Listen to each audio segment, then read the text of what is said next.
o jovem Afonso Henriques expulsou a mãe de casa para poder jogar PlayStation o dia todo contra os moros. Mas como estávamos no século XII, ainda não havia PlayStation, a brincadeira teve de ser mesmo a sério. Dom Afonso Henriques lutou a vida toda contra os moros e contra os primos de Castela para fundar um dos países mais antigos da Europa que viria a mudar o mundo. O seu bisneto Afonso III acabou a reconquista e consolidou o território que hoje é Portugal. E com o filho deste, Dom Dinis, o português ficou a língua oficial do país, língua essa que hoje é falada por mais de 200 milhões de pessoas de vários continentes. Apesar dos moros terem sido expulsos da península, as nossas fronteiras ainda não estavam de todo asseguradas por causa dos conflitos com os nossos vizinhos de Castela, com quem nos dávamos muito mal.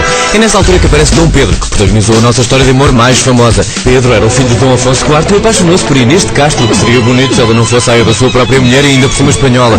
O pai de Pedro não gostou nada desse romance como se fazia na altura, mandou matar Inês, o que obviamente deixou o filho furioso, começando uma guerra contra o pai, vingando-se dos assassinos da sua amada, que acabou por ser rainha mesmo depois de morta. Com Dom Pedro como rei, apesar de ser conhecido pelo cruel, estivemos em paz com Castela. Bom, até vir Dom Fernando, que estragou tudo e deixou que os espanhóis invadissem e pilhassem o país que nem eu, elegante quando Portugal vence a Inglaterra no futebol. Mas é nos momentos piores que se destacam os melhores, e Dom João Mestre Davis, mais o seu condestável Dom Nuno Alves Pereira, com a ajuda de uma padeira em Alves Barrota, conseguiram correr com os espanhóis.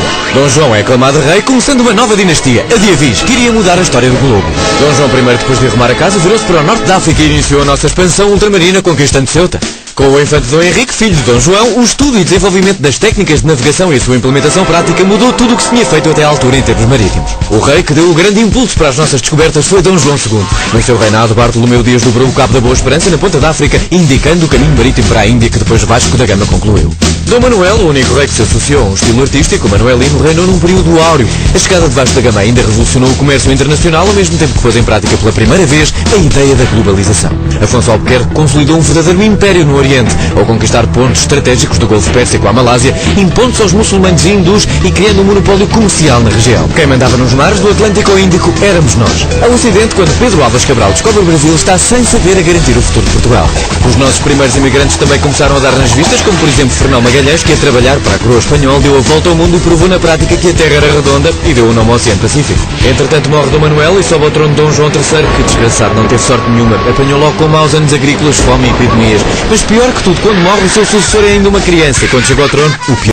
Um final trágico para o grande épico que Luís Vaz de Camões tinha escrito anos antes e dedicado ao novo rei, os Lusíadas, onde os feitos dos portugueses foram imortalizados em verso. Mas a cantiga agora ia ser outra. Sem filhos e sucessor, óbvio que o desaparecimento de Dom Sebastião dá-se uma crise de sucessão, ou seja, são 7 cães a um osso pelo trono de Portugal. A confusão é tanta que acaba por ser o tio de Dom Sebastião, para grande azar era rei de Castela, que vem ocupar o trono.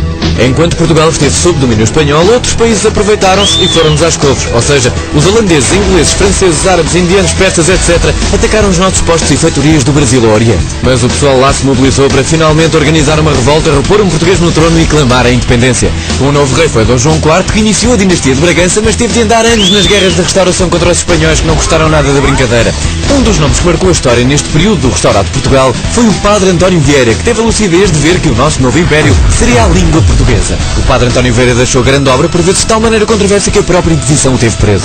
Entretanto, chegamos a meados do século XVIII e ao reinado de Dom José, que, como não estava para se chatear muito com a governação do país, nomeou para primeiro-ministro um tal de José Carvalho e Melo, que passou a chamar-se Marquês de Pombal, e que teve uma importância muito grande para a modernização do nosso país. A coisa até não começou bem, pois em 1755 houve um terremoto tão grande que arrasou metade de Lisboa e matou grande parte da sua população.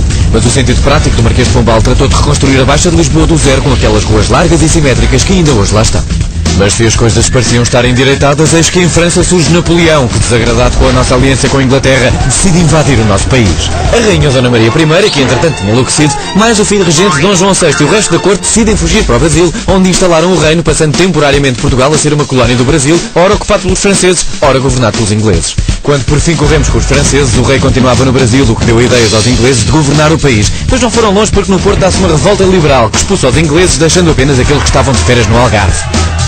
Os liberais formaram uma nova forma de governo, chamado Constitucional, e obrigaram Dom João VI a regressar do Brasil. Só que o rei deixou lá o seu filho, Dom Pedro, que anos mais tarde deu o grito do Ipiranga e declarou a independência do Brasil. Quando o Dom João VI morre, fica uma situação um bocado complicada, pois o seu sucessor, Dom Pedro, era agora imperador do Brasil. Assim começa uma longa guerra entre liberais e absolutistas. O século XIX foi de conturbada agitação política, em que se experimentaram muitas e diferentes formas de governos e constituições. Mas foi também o século que viu um grande surto de talento nas artes, sobretudo na literatura. Foi o século do romantismo e de escritores como Almeida Garrett, Alexandre Colano, Camilo Castelo Branco e Essa de Queiroz. Esse escritor dotado de uma sátira mordaz que nos deixou um retrato da sociedade portuguesa da época que ainda hoje é tão atual. E foi também o século da modernização, não só da agricultura e indústria, mas também nas comunicações. Fontes Pereira de Mel rasgou o país com estradas e vias férreas, montou a primeira linha telegráfica, inaugurou carreiras de barcos a vapor, os serviços postais e as redes telefónicas. Em 1908 assassinaram o rei Dom Carlos a tiro, o que não se faz. Mas o que queria dizer que de facto havia pessoal que estava mesmo contra os reis, e assim foi, pois o seu filho Dom Manuel não durou muito tempo no trono e a 5 de outubro de 1910 acaba a monarquia e começa a República. Os primeiros anos da República foram complicados, tendo existido 45 governos em apenas 16 anos. Mas o início do século XX também foi rico em revoluções nas artes, com Fernando Pessoa, que criando os seus heterónimos foi 5 géneros literários numa só pessoa. Mas de volta à política, em 1926, um golpe militar coloca um professor chamado Oliveira Salazar na pasta das finanças e daí para presidente do Conselho de Ministros, cargo que no fundo passou a querer dizer ditador e que ocupou nos 40 anos seguintes, reprimindo cada vez mais o povo e prendendo quem não concordava com ele, até cair de uma cadeira e lhe dar o badagaio. Poucos anos depois, no dia 25 de abril de 1964, um grupo de militares que ficou para a história como os Capitães de Abril deitou abaixo o regime com o apoio do povo que estava farto da ditadura, no que ficou conhecido pela Revolução dos Escravos, porque em vez de se darem muitos tiros, deram-se muitos escravos. Mas durante os anos da ditadura houve muitas pessoas que, pondo em risco a sua vida, lutaram contra o regime do Estado Novo. Humberto Delgado, conhecido pelo general Sem Medo, Álvaro Cunhal, que liderou o Partido Comunista Português durante anos, e Mário Soares, que à frente do Partido Socialista seria uma das figuras mais influentes do pós-25 de Abril e um garante da nossa liberdade e democracia. Bom, e assim chegamos aos nossos dias em que já não celebramos as descobertas de novos mundos, mas ajudamos os nossos países irmãos que partilham a nossa língua em outros continentes. Já não andamos em guerras contra outros países, mas vibramos com a nossa seleção de futebol e com os nossos desportistas. Continuamos a desfrutar dos muitos talentos artísticos que temos da música à literatura. Regozijamos-nos com os nossos pensadores e cientistas e, sobretudo, temos a capacidade e a esperança que um dia tu também podes ser um grande português.